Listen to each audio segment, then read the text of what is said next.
Hi friends, welcome to the Sunday specials. ఈరోజు సొరకాయ curry ఎలా చేయాలో చూద్దాం.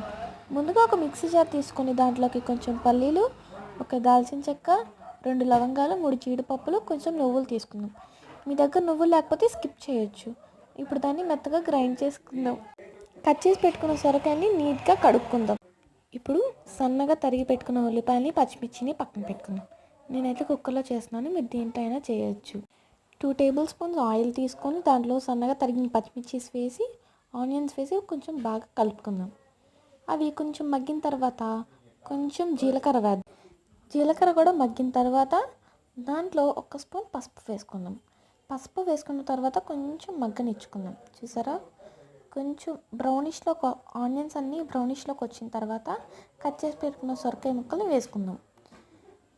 మనం ఎన్ని కట్ చేసుకున్నామో అన్నీ వేసుకున్న తర్వాత ఇందాక గ్రైండ్ చేసి పెట్టుకున్న పౌడర్ని దాంట్లోకి వేసుకుందాం. బాగా కలిపి 2 మినిట్స్ ఉడకబెట్టుకుందాం. దాని తర్వాత కొంచెం సాల్ట్ వేసుకుందాం. మీకు తగినంత వేసుకోండి. కొంచెం స్పైసీ కోసం కారం వేసుకుందాం.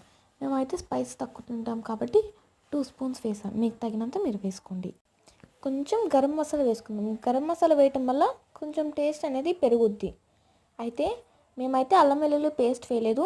మీకు కావాలంటే మీరు వేసుకోవచ్చు. కొంచెం మసాలా ఫ్లేవర్ బాగా తగిలిద్దని చెప్పేసి మేము మసాలా తినమని వేయలేదు.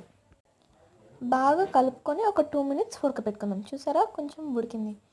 కొంచెం వాటర్ సరిపోలేదు, అందుకని చెప్పేసి కొంచెం వాటర్ వేసుకుందాం. దాని తర్వాత మూత పెట్టి 4 విజిల్స్ దాకా వెయిట్ చేద్దాం. వెయిట్ చేసిన తర్వాత మన టేస్టీ సొరకాయ కర్రీ అయితే రెడీ అయిపోయింది. మీరైతే సబ్స్క్రైబ్ చేయండి ప్లీజ్.